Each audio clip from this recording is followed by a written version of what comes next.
प्रभु यीशु मसीह के मधुर और मीठे नाम में आप सबों को एक बार फिर से जय मसीह की। Hallelujah, praise Lord everyone. मैं परमेश्वर का धन्यवाद देता हूँ कि उसने मुझे फिर से एक बार ये सुंदर मौका दिया कि मैं उसका वचन आप लोगों के संग साझा कर सकूं। और आज मैं एक बड़ी अद्भुत प्रतिज्ञा का वचन आप सबके साथ शेयर करना चाहता हूँ, जो पाया जाता है भजन संहिता 115 और उसकी 15 और 16 आए। और यहाँ पर परमेश्वर का वचन कहता है, यहोवा जो आकाश और पृथ्वी का कर्ता है, उसकी ओर से तुम आशीष पाए हो। स्वर्ग तो यहोवा का है, परंतु पृथ्वी उसने मनुष्यों को दी है। जी हाँ, यहाँ पर परमेश्वर का वचन मुझे और आपको एक बड़ी अद्भुत बात सिखाता है कि स्वर्ग और पृथ्वी के कर्ता यहोवा की ओर से तुम आशीष पाए हो। ये वचन मेरे और आपके लिए कहा गया है। जी हाँ, मैं और आप आज खुदा की ओर से आशीष पाए हुए एक व्यक्ति हैं। बहुत से लोग दुर्बलताओं में हैं, बहुत से लोग परेशानियों में हैं, बहुत से लोग बीमारियों में हैं, बहुत से लोग अपने जीवनों से हताश परेशान हैं। उनकी जीवनों में कोई ब्लेसिंग नहीं दिखाई पड़ती।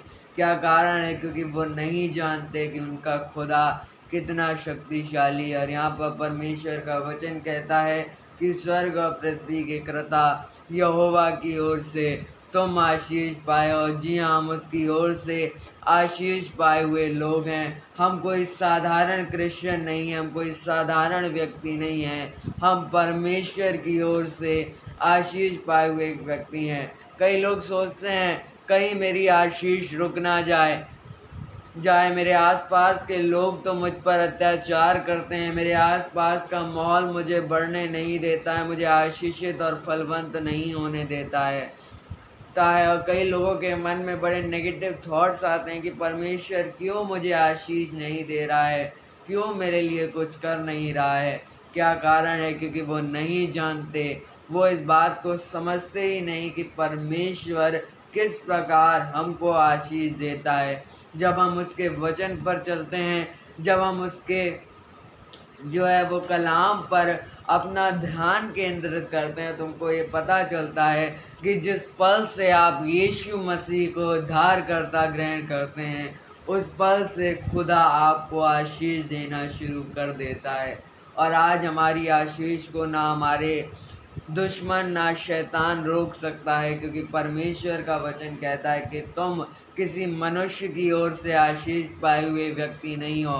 तुम अपनी आशीष के लिए किसी मनुष्य के ऊपर निर्भर नहीं हो, वरन तुम स्वयं खुदा की ओर से आशीष पाए हुए व्यक्ति हो।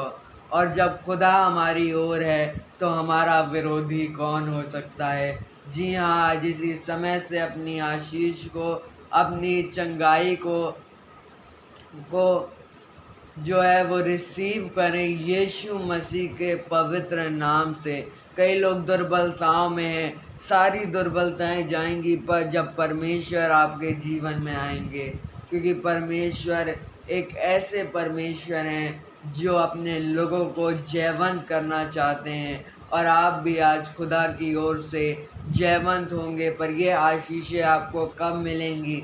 परमेश्वर के वचन में कई बार हम आशीषों को तो देख लेते हैं, कई बार मैं और आप प्रतिज्ञा वचन को तो बहुत देखते हैं कि खुदा मुझको आशीष देगा, पर हम उस आशीष के पीछे छुपी आज्ञा को नहीं देख पाते हैं।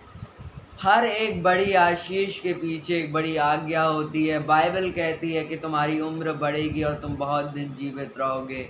पर कब जीवित रहोगे? हर कोई बहुत दिन जीवित नहीं रहेगा, केवल वही जो अपने माता पिता का आदर करेगा।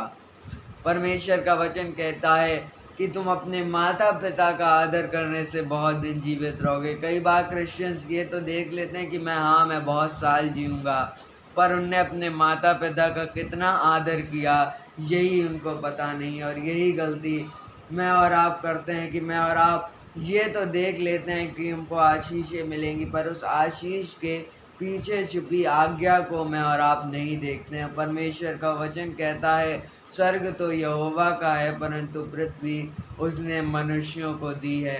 जी हाँ, उत्पत्ति 1:28 में उसने आदम और हवा को सारा अधिकार पृथ्वी के ऊपर का दिया है, और हमारे परमेश्वर ने ये पृथ्वी हमको दी है ताकि हम उसकी मर्ज़ी को इस धरती पर पूरा कर सकें। अधिकार का मतलब ये नहीं है कि मैं और आप अपनी दादागिरी चलाएँ, मैं और आप अपनी मर्ज़ी चलाएँ, कहें कि खुदा ने मुझको अधिकार दिया है, खुदा ने मुझको आशीष दी है, अब तो मैं स्वतंत्र हूँ, अब मैं कुछ भी कर सकता हूँ। आशीष का मतलब, स्वतंत्रता का मतलब ये नहीं है कि आपकी जो मर्ज़ी आप वो करें। अधिकार का मतलब ये है परमेश्वर की आज्ञाओं के अंदर रहकर, परमेश्वर के द्वारा सेट किए हुए घेरे के अंदर रहकर खुदा की बरकतों को रिसीव करना। और जी हाँ, आज कोई भी इंसान आपकी आशीषों को रोक नहीं सकता, क्योंकि परमेश्वर की ओर से आप आशीष पाए हुए व्यक्ति हैं। और इसी समय से अपनी ब्लेसिंग्स को रिसीव कीजिए यीशु मसीह के नाम में, क्योंकि उसने पृथ्वी मनुष्यों को दी है ताकि मनुष्य उस पृथ्वी पर काम करे और परमेश्वर की मर्ज़ी को मैं और आप अपने जीवनों से पूरी करें। कई बार जब हमें आशीष मिलने में देरी होती है, जब मुझे और आपको जल्दी कोई बरकत नहीं मिलती है, मैं और आप बड़े निराश हो जाते हैं। पर ऐसे में मुझे और आपको बाइबल से ही उदाहरणों को देखना चाहिए। हम अब्राहम का उदाहरण देखते हैं।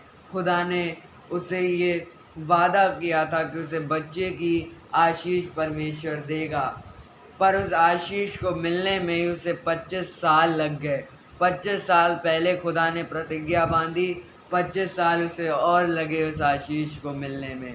और 25 साल से तो सिर्फ वो प्रतिज्ञा का इंतज़ार कर रहा था, पर वो अपनी जवानी से सोचिए कितने लंबे टाइम से अपने बच्चे का इंतज़ार कर रहा होगा। पर ऐसे में अब्राहम ने जो है वो अपना फेथ लूज़ नहीं किया। वो परमेश्वर के वचन पर डटे रहे, क्योंकि वो जानते थे कि परमेश्वर देरी ज़रूर कर सकता है, पर खुदा मुझे आशीष देगा, क्योंकि मेरा खुदा आकाश और पृथ्वी का कर्ता है। इसी कारण अब्राहम को आशीष मिली और अब्राहम आगे बहुत फलवंत और जयवंत और सारी जातियों के पिता कहलाए। मैं आशा करता हूँ आज के इस वचन से आपको कुछ सीखने को मिला होगा। इस वचन को औरों के साथ ज़रूर साझा करें, और परमेश्वर के वचन से जुड़े रहने के लिए हमारे चैनल को सब्सक्राइब करें। पिता, पुत्र और पवित्र आत्मा के नाम पर आमीन। हालेलुया। Praise the Lord. जय मसीह।